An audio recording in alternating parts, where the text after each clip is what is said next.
question is, does it all go anywhere? It's very hard. Am I right in thinking it's very hard to see any sort of coup, any movement to remove her anytime soon? Because Listen, I think how there are does that help? definitely people behind the scenes, people that served under Boris Johnson, who are very angry, who would very much like to see there be a move on the leadership. But at the same time, they countenance that with the idea that, removing a prime minister after a month in the job is political suicide. But many of them think that they're already on such a kind of terrible trajectory anyway. It almost is worth the gamble. Look, do I think she's going to still be there by Christmas? Yes, I do. Do I think that she will face more challenges? Yes, I do. I mean, I think if they get towards the sort of summer of next year and the polls are not moving and the party is still in disarray, and of course I think she's going to face many parliamentary hurdles. I don't think much of her kind of radical agenda is going to get through the Commons. I think she's going to face a fight on all kinds of fronts. Then I think that there might be a sense that people say, well, we're already going to lose. We may as well roll the dice one more time and see whether it comes up trumps. But that's not going to be much fun for either her, the party, but more importantly, the country. Yeah. Because it just means that we're going to be in this period of turbulence, Further uncertainty. Well, there needs to be confidence in a government to sort of stabilise the markets. And I think every time there's a defeat in the Commons, every time there is an event that suggests that there's going to be instability, it's going to have an effect. So back to more immediate and traditional politics. The Trade Minister Conor Burns was sacked from the government yesterday after a complaint of serious misconduct. He's had the Tory whip removed during an investigation about allegations of inappropriate behaviour during the party conference. It's understood that the complaint was lodged overnight on Thursday and not by the alleged victim. What do we know and how much can we say about what's going on there? Very little at this point, which is why I think it's taken a while for this to filter out.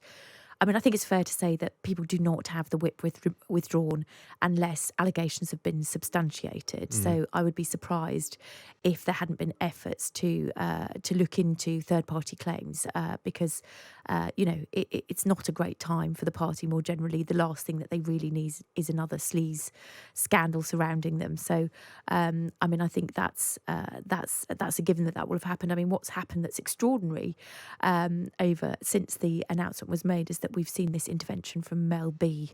Yes, the Spice Scary Girl. Spice, on Twitter, which I imagine the entire Sunday lobby is now chasing with some fury to try and get to the bottom of it. Which, in my understanding, and I'll speak carefully considering I'm on live radio, I think a lot of people have misconstrued thinking that she might in some way be the complainant, and I don't believe she is the complainant. That's the case either. Yes. I mean, I what it seems to me is that there's been some form of altercation between the two or discussion between the two in a lift at the Conservative Party conference, which she is drawing upon to suggest that maybe Mr Burns was saying inappropriate things himself to her. But I do not believe that she is the complainant either. I mean, in the sort of, in terms of like the bingo card you have for the next political scandal, altercation in a lift between a Spice Girl and Conor Burns at the Conservative Party conference is not one I had, I have to say.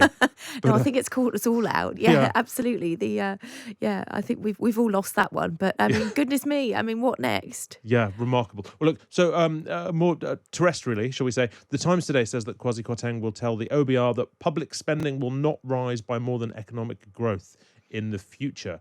Now, what does that mean? Is that a message designed to sort of reassure the markets, or is that a statement of intent on cuts, or how should we take that? I think as a sign of both.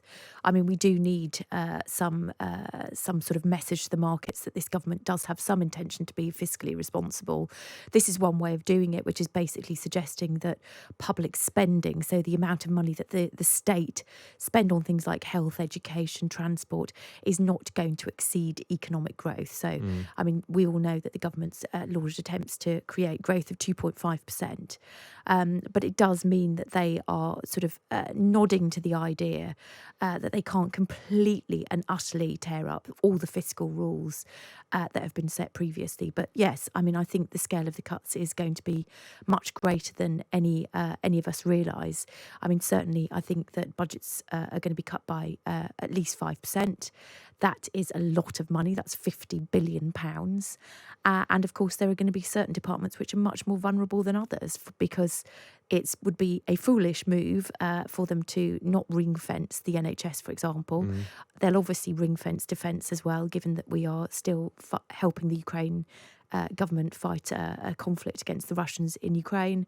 And lots of people are speculating today that the main loser in these cuts is going to be the Department for Work and Pensions, which of course is not great news, given that they help the most vulnerable in society.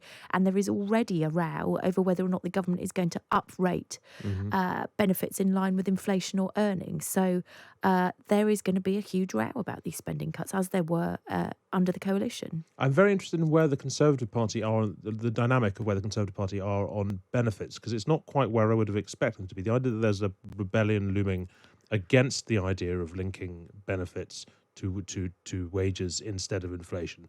I mean, am I right in understanding that this is basically because while many Conservatives used to understand benefits as being an alternative to work, they now understand benefits as being primarily going to disabled, to children, to struggling people. They're basically not talking about unemployment effectively anymore. No, that's right. And I think Ian Duncan Smith's reforms are what many of them would point to, which was very much about sort of making work pay and actually incentivising people to get into work by changing the benefit system with universal credit in order to do that. And I think you're absolutely right. There is a rebellion looming. And in fact, having spoken to most of the cabinet and a lot of senior MPs and ministers at conference, other than Suella Braverman, the Home Secretary, who has spoken at fringe meetings and sort of expressed support for this policy, I don't think many senior politicians are on the same side as the Chancellor, if that's indeed what he intends to do. I think there is a real sense,